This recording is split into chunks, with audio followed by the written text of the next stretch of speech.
So, Rich, the other day we talked about offensive line, so switch over to defensive line and give me your impressions of what you got there. You got some returners and a lot of new players. So Yeah, your I always thoughts. keep my roster hidden. Just Okay. so many new guys. I don't want to leave anybody out. Yeah, had a couple guys that graduated, some pretty good players. I got a little bit of experience with McIntyre and Big Nate Gabriel. They're kind of the leaders up front. The Bandit Edges DN room is almost entirely new, I think, pretty much. But we got some guys like Zeke Campbell that has played a lot of football. Let me see who else at the other side. Harper Holloman's played a lot of football. Jeremiah Johnson's played a lot of football. David Ofago's played a lot of football. Toby Hastrup is an extremely talented young guy that we got from Oregon. I think he's got a great future.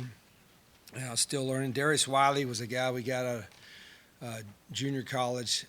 He's got a huge upside and works really hard. I think he can be an impact player for us. So there's a lot of new faces, but I think the talent is there, and we have some experience, but and we do so much with them. And Coach Alley and his scheme, there's a lot for them to learn, but they've done a good job.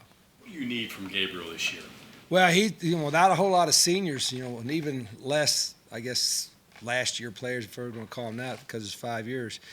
There's the leadership probably got to come from some guys that have been here and played a little bit, like Nate, and he's been fantastic. I mean, on and off the field, a great example.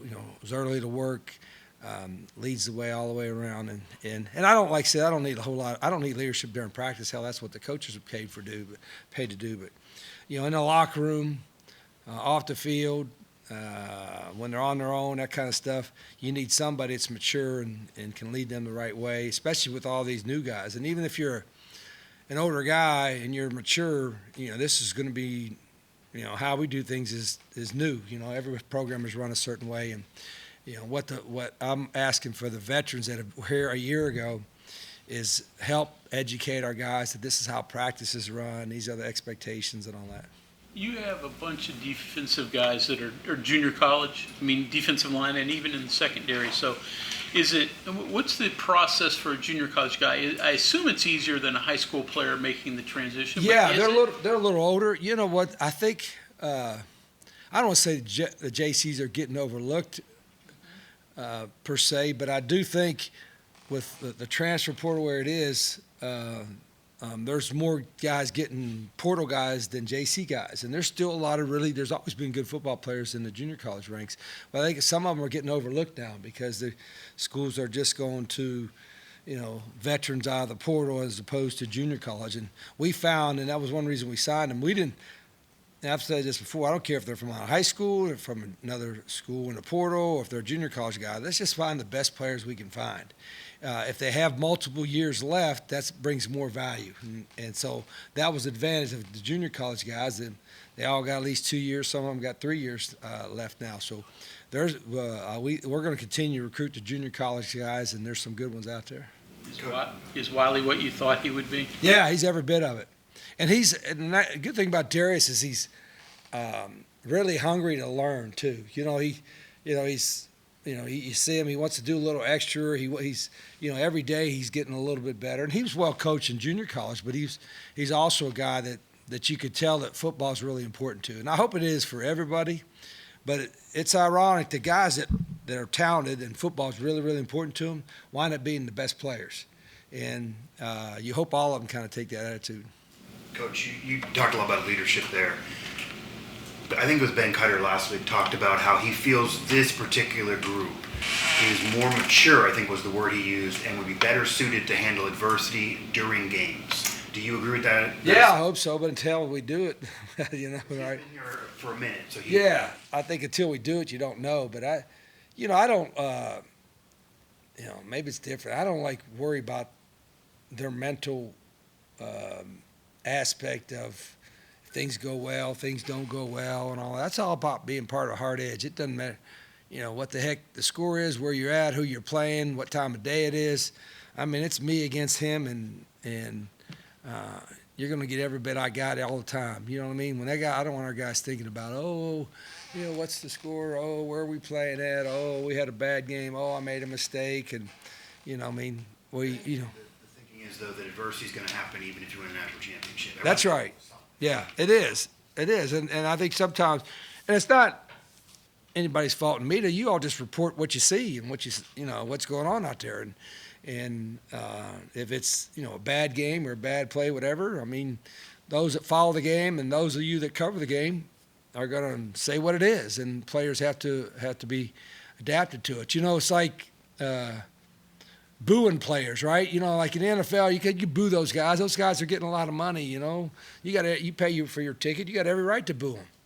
Well, now, I can't. We ain't gonna get upset if you boo a college player because they're getting paid. You know what I mean? So they got to take that pro approach and understand that they maybe, if you're not playing well and the fans are paying good money to come to the games and they boo you or whatever, hey, that's part of the deal. And I think before I would have said that, hey, they're college guys, give them a little break, whatever. But now I can't say that. Now it's like they got every right to boo.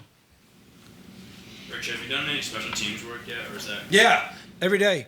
We're doing more. We're doing more than, and I've always had kind of the same schedule, pretty much over the 29 years or whatever. But because we have so many new guys on the special teams and new specialists and all that, we're doing a little bit more special teams every day than we did a year ago.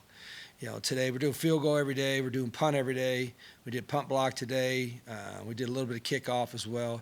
We'll have them all in by tomorrow, and then we're gonna rep quite a bit of them. And a lot of them is part of having a lot of new guys is you got to figure out your special teams starters too. So we're sorting through that every day.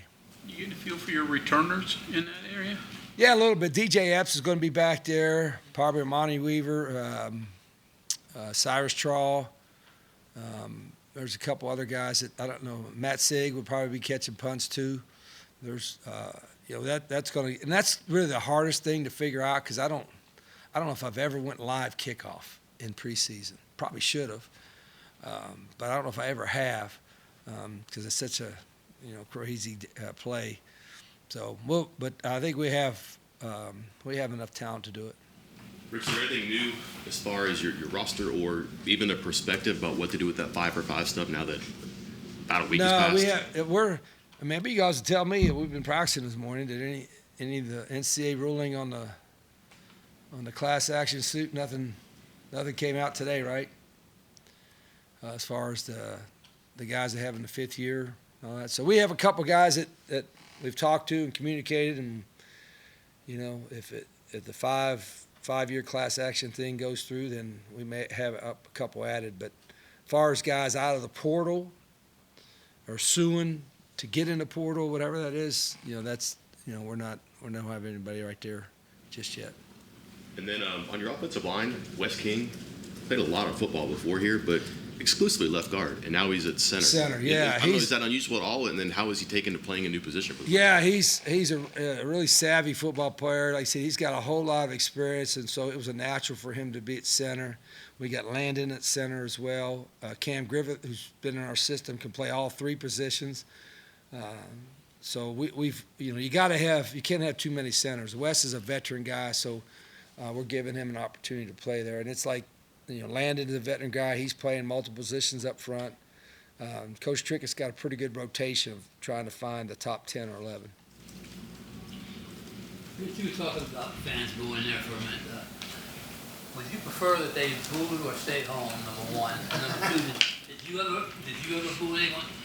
Oh, I didn't, because I didn't know it would be a shame that I booed myself before. Like, man, that was a terrible call. What the hell am I thinking, But I've been in games where we've got booed and understood it. Even that game when players weren't getting played and they were just maybe booing the coach, that's probably warranted. And I think it's, it's probably society today, they're more likely to express their feelings, maybe. I don't know. But I've never, because I know what goes into it. I don't think anybody intentionally, like any player, or coach is intentionally. No coach is intentionally making a bad call, or no coach is intentionally. No players intentionally making a bad play. And I guess you got to throw officials in there too, right? Like, have I ever booed an official? No. Have I yelled at him yet? Have I ever got a 15-yard penalty? Never. In 29 years as head coach, never got a 15-yard penalty. Deserved a few. I don't know how I got the heck got out of them. But I think what happens a lot of times in football, you might be screaming and yelling, hell, they can't hear you anyway, or they ignore you. So I've been ignored a lot in 29 years. But officials, when fans boo the official because they think it's a bad call, I mean, they paid their ticket. They can have at it, you know what I mean? The officials, they understand that most of the time. Back to the return game a little bit you were talking about. With so many changes over the past few years in the punt game, kickoff, what you can do on blocking, that kind of stuff, has that changed what you look for in returners other than just being a good catcher of the ball? No, the first thing is catch the ball, and the punt lock, obviously your punters are they're even more talented today. I mean, they can place the ball so many different things. They're roll punting and all that. And so we ask our punters to be able to do a variety of kicks. Not we want to do what they do the best most of the time, but if they have the ability to roll out and kick it as a roll out, or they can roll out and kick a line drive, or they can roll right and kick left, if they have the ability to do all that, then it makes your punt team a little bit harder to go after and get a block at or something like that. So, and in special teams is, to me, I'm a little different. Like a lot of teams say, put your best guys always on all the starting special teams. And there's certain, like if a guy's a special returner or he's a special guy getting off the ball to block, yeah, you want to put him on there. But I like to put a guy that maybe he's not a starter on offense and defense, but he's a contributor. But he could be a starter on special teams. And so I like to play a lot of guys that are maybe not a starter on ones, they're rotational guys, but they're starters on special teams. And so that gives me a way to play a lot of guys. I've said before, whatever the record is, I like to set an NCAA record for the number of players that play in a game. Because when they're playing, they're happy. If they're not playing, they're probably not happy, and I understand that competitiveness.